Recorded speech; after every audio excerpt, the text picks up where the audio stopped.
Renungan Harian Katolik, Sabtu 8 Oktober 2022. Salam sukacita bagimu, saudara dan saudariku seiman. Tidak ada seorang pun di dunia ini yang berusaha untuk mengejar penderitaan atau mengalami kesengsaraan. Jika ada, maka mungkin perlu ada tes kejiwaan baginya. Setiap manusia pada hakikatnya selalu ingin agar hidupnya hanya dipenuhi dengan kebahagiaan. Namun pertanyaannya adalah, apa sesungguhnya patokan utama agar hidup seseorang menjadi bahagia? Berkenaan dengan hal ini, ada beberapa jawaban yang sering disampaikan. Misalnya, ada orang yang berpikir bahwa dia akan bahagia ketika dia mempunyai rumah yang bagus dan nyaman.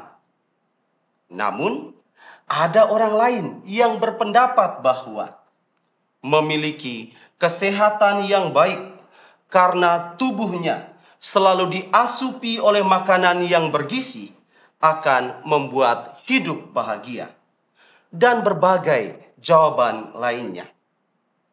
Apakah benar bahwa keadaan-keadaan semacam ini cukup membuat orang merasa bahagia? Menurut saya, tidak. Karena banyak pengalaman membuktikan bahwa saat seseorang telah memiliki sesuatu, dia tidak akan berhenti sampai di situ. Ia akan terus berusaha untuk mendapatkan yang lain, bahkan lebih dari yang telah dimilikinya. Ini adalah sifat dasar manusia. Maka, kebahagiaan tidak bisa diukur dari ketersediaan materi yang dimiliki. Kebahagiaan yang sesungguhnya terletak pada kesediaan untuk menerima dan bersyukur atas segala yang telah dimiliki dan keadaan yang sedang dialami saat ini. Kalau begitu, masih perlukah berjuang untuk bahagia? Saudara dan saudariku seiman, berkenaan dengan patokan utama bagi lahirnya kebahagiaan, Yesus ternyata memiliki jawabannya sendiri. Jawaban ini terungkap dalam perikop Injil hari ini dari Injil Lukas bab 11 ayat 27 sampai dengan ayat 28. Berawal dari seruan seorang wanita yang berada di tengah kumpulan orang yang mendengarkan pengajaran Yesus, secara terang-terangan Yesus memberi pandangannya tentang kebahagiaan yang sejati.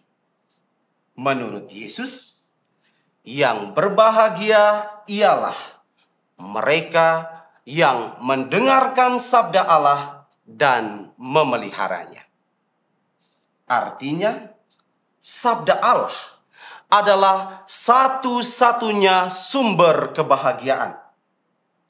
Mendengarkan sabda Allah bukan cuma berarti membiarkan telinga menangkap bunyi-bunyian yang dihasilkan dari pelafalan deretan kata di dalam kitab suci.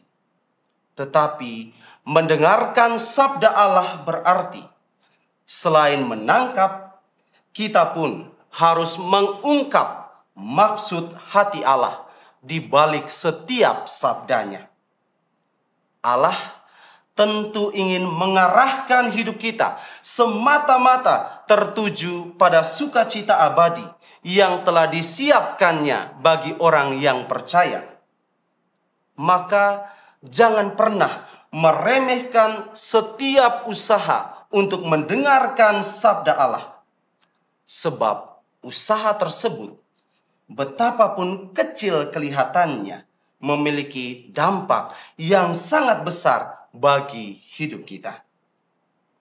Sedangkan memelihara sabda Allah berarti tetap menjunjung tinggi sabda Allah sebagai pedoman untuk bertingkah laku. Sabda Allah harus dipelihara dengan cara diterapkan dalam praktik hidup harian yang konkret, sehingga menjadi suatu habitus baru yang memberi identitas khas bagi diri kita. Maka, memelihara sabda Allah bukan berarti mendiamkannya dan menimbunnya rapat-rapat agar tetap terjaga. Tetapi, memelihara sabda Allah berarti sesudah memahaminya, kita pun harus menampilkannya dalam kesaksian hidup di tengah publik. Buah sabda Allah harus dirasakan oleh banyak orang. Karena itu, saudara dan saudariku seiman, mari kita berjuang untuk memperoleh kebahagiaan yang sejati lewat ketekunan untuk mendengarkan dan memelihara sabda Allah. Memang harus diakui bahwa perjuangan ini tidaklah mudah untuk dilalui. Tetapi percayalah bahwa selalu ada jalan bagi siapapun yang tidak pernah lelah untuk berusaha. Paulo Coelho pernah menulis demikian. To enjoy the rainbow, first enjoy the rain. Untuk menikmati sesuatu yang indah dan membahagiakan, jangan takut untuk menikmati pula prosesnya yang menguras keringat, menghabiskan waktu, mengundang sedih, hingga memberi luka.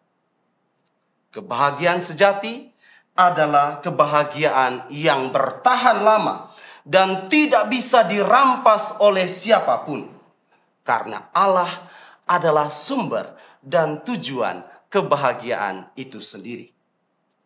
Maka jangan lupa bahagia hari ini, karena sabda Allah baru saja diwartakan kepadamu. Tuhan memberkati kita sekalian.